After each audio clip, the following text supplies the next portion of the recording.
Happy New Year mga Kamoney-wise investors! Welcome back to my channel. In this video, pag-usapan natin kung bakit madaming gustong magsimula mag-invest sa MP2 ng January. Pag-usapan din natin ang mga pros and cons of investing sa MP2.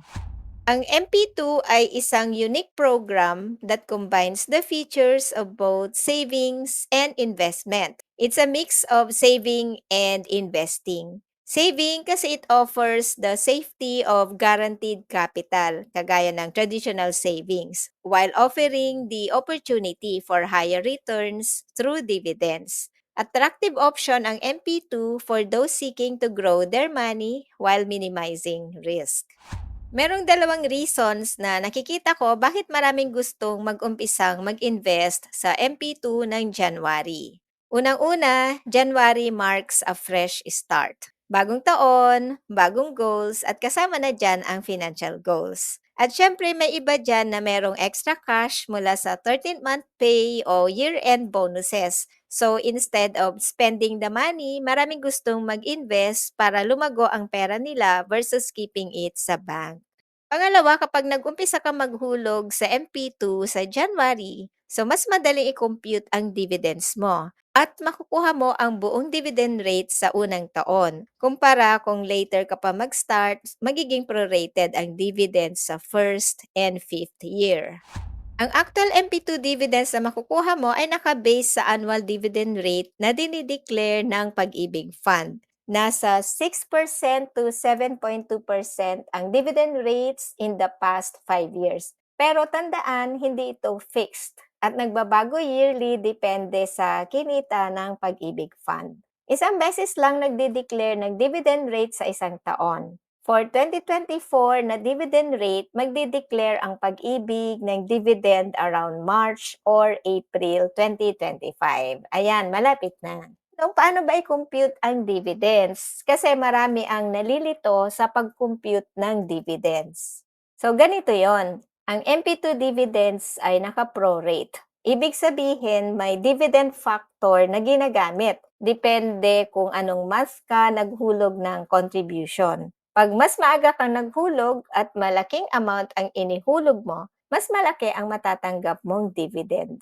For example, kung January ka nag-start maghulog, makukuha mo ang full 12/12 na dividend factor. Pag February ka naghulog, 11/12 naman ang basihan, which is 0.917. Pag March, 10/12 or 0.833 ang dividend factor na gagamitin. And so on hanggang December na may 1/12 or 0.083 na dividend factor. Habang tumatagal, lumiliit ang dividend.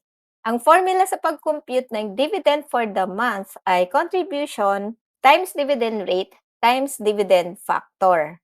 Now, let's compute para mas maintindihan mo. Gamit tayo ng hypothetical example. Halimbawa, nag-start ka maghulog ng monthly contribution na 1,000 pesos sa January. Gamitin nating dividend rate ay 7%. For year 1, dividend earned for January ay contribution, which is 1,000 pesos, times dividend rate of 7%, times dividend factor of 12/12, equals 70 pesos for January. For February, dividend ay contribution of 1,000 pesos, times dividend rate of 7% times dividend factor of 11/12 equals 64.17. Pababa ng pababa ang dividend habang tumatagal. Sa December, since 1 month na lang bago matapos ang year 1, ang dividend ay 5.83 pesos na lang. Ang total accumulated contributions for year 1 ay 12,000 pesos at ang total dividends earned ay 455 pesos. Sa year 2, makikerry forward ang accumulated contributions mo from year 1, which is 12,000 pesos plus 455 pesos na total dividends. At dahil compounded ang dividend, mag-earn ng dividend ang total contributions mo at dividends earned from the previous year. Pero pag annual payout ang pinili mo sa dividend payout option, contributions lang ang mag-earn ng dividends. Walang dividend na makukuha ang dividends earned from the previous year, maski iwan mo ito sa account mo. And then, same dividend computation then for all the year 2 contributions and the following year, and so on hanggang matapos ang 5 years. After 5 years, ang 1,000 pesos monthly contribution mo with 7% dividend rate ay magiging 71,625 pesos. Total contributions ay 60,000 pesos. Assuming na monthly ka naghulog ng 1,000 pesos na walang palya. Napag-usapan naman natin ang benefits of investing in MP2. Bakit maraming gusto mag-invest sa MP2? Unang-una, low risk option siya compared to other financial instruments gaya ng crypto, stocks, or REITs. Government guaranteed ang contributions mo sa MP2. This means your principal is protected at hindi mababawasan ang value. Kaya kung ikaw ay conservative investor at naghahanap ka ng safe na paglalagyan ng pera, MP2 ang isa sa best options. And good for beginners ang MP2.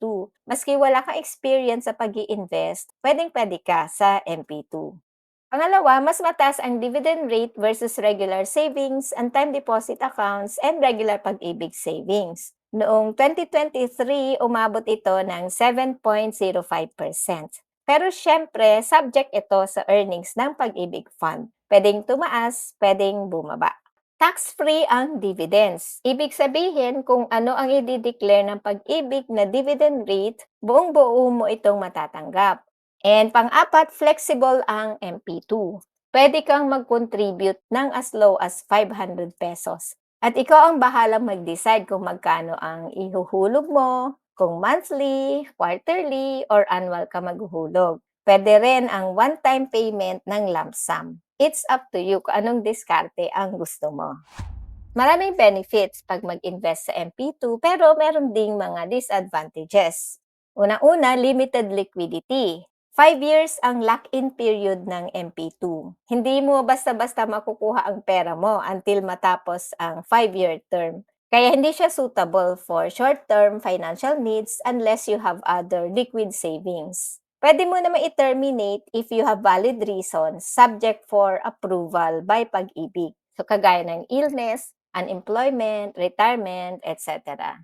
In MP2, your contributions are guaranteed pero walang capital appreciation gaya ng stocks, funds, or REITs. Ang capital mo will not increase in value over time. For example, nag-contribute ka ng total of 100,000 pesos. That amount remains 100,000 pesos after 5 years. The only growth you get comes from the dividends na makukuha mo. Ang focus ng MP2 ay dividend payout, which limits its overall earning potential.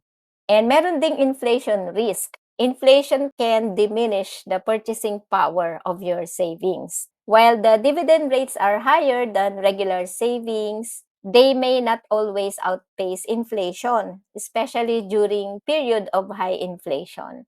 And MP2 dividends are not fixed. Nakadepende sa earnings ng pag-ibig fund. Unlike sa fixed income instruments such as bonds or time deposits na alam mo how much you will earn, pwedeng mag-iba-iba ang MP2 dividends each year. For example, if nag-decline ang pag-ibig fund's performance, the dividend rate might be lower than expected, which could affect your overall earnings.